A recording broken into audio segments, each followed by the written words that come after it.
वर्ष 2022 के छापर चतुर्मासिक प्रवेश के लिए निरंतर गतिमान जैन श्वेतांबर तेरापंथ धर्म संघ के एकादशमाधिशास्ता भगवान महावीर के प्रतिनिधि युग प्रधान आचार्य महाश्रमण अपनी श्वेत सेना के साथ रविवार को रतनगढ़ की धरा पर पधारे तो ऐसा सौभाग्य प्राप्त कर रतनगढ़ वासी निहाल हो उठे। रतनगढ़ का जन जन शांति दूत के स्वागत में उमड़ पड़ा।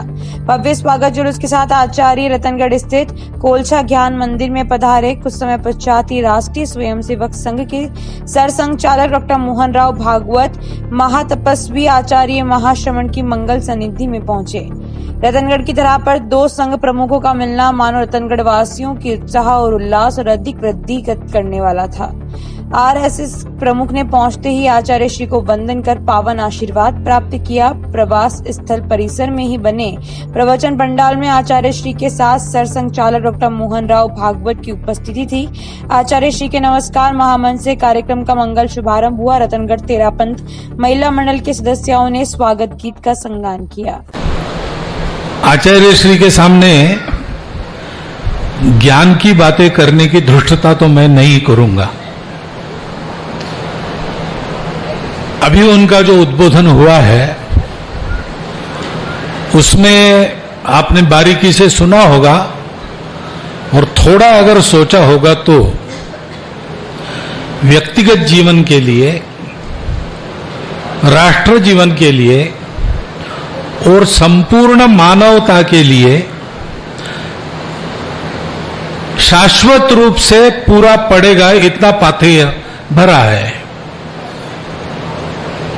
समय उसका संक्षिप्त है लेकिन आशय उसका अनंत है।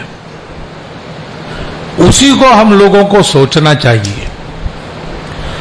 और उन्होंने जो कहा है वो भारतवर्ष का, भारतीयों के लिए, एक एक व्यक्ति के लिए और संपूर्ण विश्व के लिए शाश्वत संदेश है।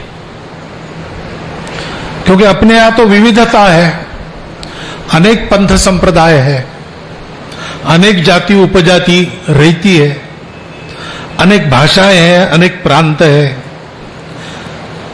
ऊपर से अब राजनीति में अनेक विचारधाराएं, अनेक पार्टियां, ये भी हो गया है। लेकिन ये सब होने के बाद भी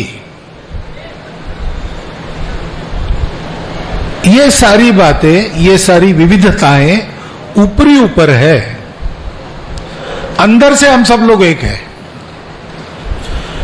क्योंकि जीवन के स्वरूप का हमारे यहां जो विश्लेषण है वो सभी का एक है, सभी पंथ संप्रदाय।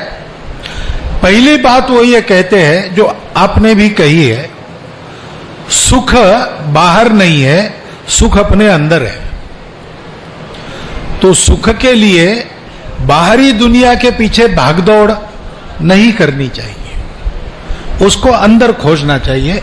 अंदर खोजने से शाश्वत और कभी फीका न पड़ने वाला सुख मिल जाता है।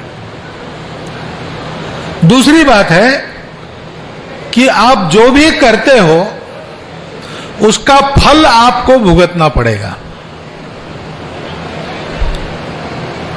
ये जो कर्म फल का विचार है, करोगे तो भरोगे, जैसा बोओगे वैसा पाओगे, यह हमारे यहां सर्वत्र मान्य। मनुष्य की विशेषता क्या है? मनुष्य अपने को पीछे रखता है, बाकी सबको आगे रखता है। मनुष्य स्वयं के लिए नहीं जीता, मनुष्य सबके लिए जीता है। अपने लिए नहीं जीता, अपनों के लिए जीता है। उसी को मनुष्य जीवन कहते हैं। ऐसा जीवन जीना, यह हमारा मूल है। सब मानवों का यह मूल है। भारतवर्ष का तो है ही है।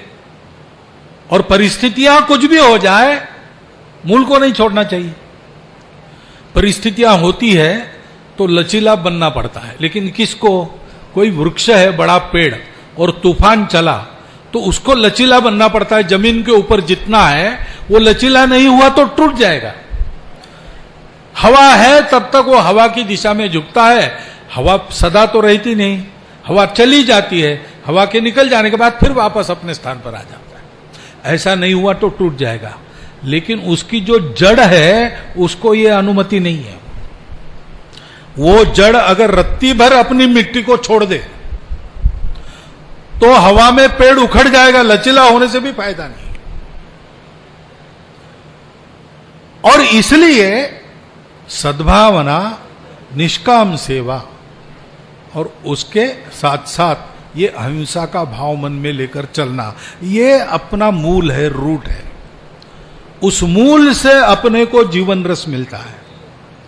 और इसलिए जहां जहां ऐसे सारे तत्वों को अपने जीवन में चरितार्थ करने वाले महात्मा अपने देश में विराजते या विचरण करते हैं, मैं प्रयास करता हूं साल में एक बार जाकर उनका दर्शन कर ले, उनकी वाणी सुने।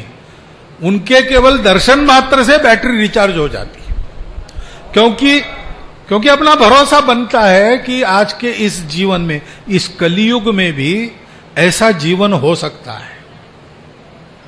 तब भरोसा बनता है, भरोसा बनता है तो आदमी प्रयास करता। अपनी व्यक्तिगत साधन, जो महाराज जी ने मुझे आदेश दिया कि व्यक्तिगत साधनों को ठीक रख के समाज की साधना भी मैं ठीक करूं, तो अपनी साधना को पक्का बनाना, इन जड़ों से मिलने वाले जीवन रस पर पूरी निर्भरता, बाकी कुछ नहीं चाहिए। पदमान प्रतिष्ठा भी मिलती है करते समय, मुझे कुर्सी में बिठाया है संघ में, मेरे फोटो छपते, लेकिन उस पर निर्भर होने का कण मात्र भी विचार मुझे नहीं करना चाहिए, या किसी को ऐसा नहीं करना चाहिए, क्योंकि वो अपना जीवन रस नहीं है।